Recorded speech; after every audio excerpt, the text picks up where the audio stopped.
এই মুহূর্তে সন্দেশখালীর আপডেটের দিকে নজর রাখবো, কারণ সন্দেশখালীর ঘটনায় আরো 3 জনকে গ্রেফতার করেছে পুলিশ। এর আগে 4 জনকে গ্রেফতার করা হয়েছিল, এই নিয়ে মোট 7 জনকে গ্রেফতার করা হয়েছে।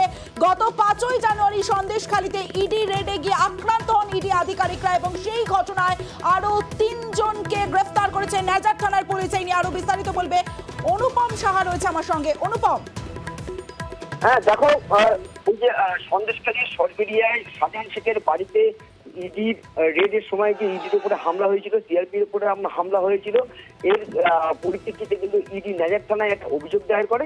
সেই অভিযোগের ভিত্তিতে এর আগে 4 জনকে গ্রেপ্তার করেছিল নেজার থানার পুলিশ এবং গতকাল রাতে আরো 3 জনকে গ্রেপ্তার করে। এনামুল শেখ, আজিজুল শেখ ও ফুজিনুর শেখ, এই 3 জনকে গ্রেপ্তার করে। এরা 3 জনই সরবেরিয়ায় একটি মেচো ভিড়িতে গোপন আস্তানায় লুকিয়েছিল। সেখানে পুলিশ গোপন সূত্রে খবর পেয়ে সেখান থেকে গ্রেপ্তার করে এবং আজকে তাদেরকে বসিরহাট মহকুমা আদালতে তোলা হয়। এই নিয়ে কিন্তু মোট 7 জনকে গ্রেপ্তার করলো এবং আরো কয়েকজনকে পুলিশ খোঁজ চালাচ্ছে তাদের গ্রেপ্তারের জন্য। বেশ অনুপম।